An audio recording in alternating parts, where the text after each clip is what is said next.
Man, somebody asked me to do a video about counter punching, but it's kind of hard to do a video about counter punching if you don't have a basic understanding of the fundamentals of boxing. It all depends on if you understand the fundamentals of boxing, because you could just tell somebody something, and they may, if they have an understanding of the fundamentals, they'll know exactly what you're talking about. But if you don't understand the fundamentals, you can make a you can make a simple mistake. Instead of you setting a trap, you can become the trap. So like I'm gonna give you a basic example of setting traps. Suppose you want a person to throw that right. You want to make it seem like you was a Sunday dinner out there and a snack on the side. First of all, you're gonna be in range. A smart fighter gonna be in range and be protected. He just want to appear like he's making a mistake. So he's gonna he's gonna fight in his perfect range, and then he's gonna look like he's just all of a sudden he just gonna drop. He probably just drop one of his. He probably drop his left hand and just inch his head a little forward, waiting for you to throw your right hand so he could come over with the left and the right, or probably just counter you with the right. That's just a trap.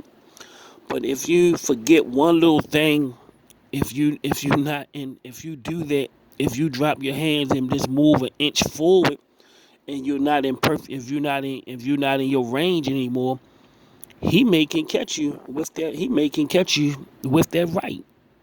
So you gotta always is all you gotta always have the basic fundamentals down first before you start trying to lure people into traps.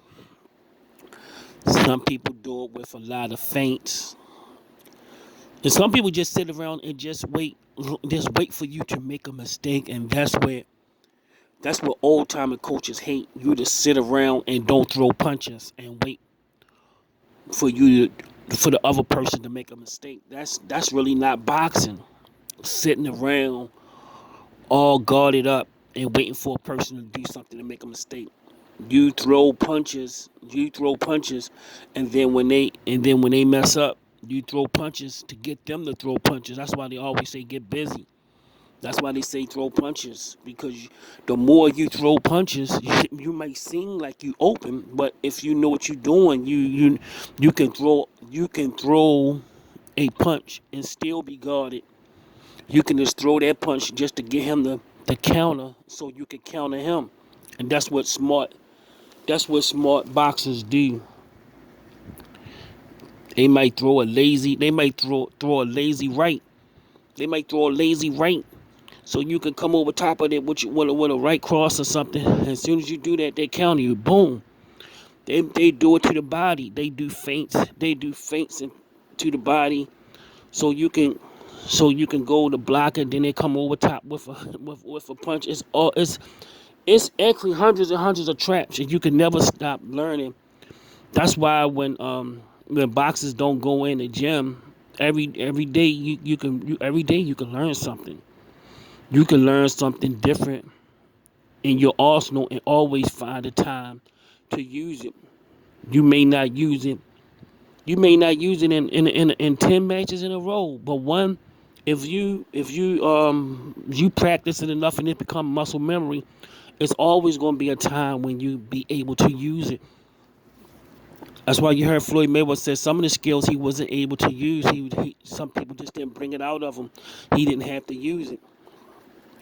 But that's why you drill. That's why you constantly drill them, because once they become muscle memory, you can use it at any time. And it's best. And it's always traps. I remember getting caught with some wicked traps, And the best, that's why I always like fighting people better than me, because I can learn. You learn something. You fight a bum, or you fight people that don't know that much. You sometimes you get a lot of bad habits by fighting bums. It's not good to fight bums, because you get some bad habits.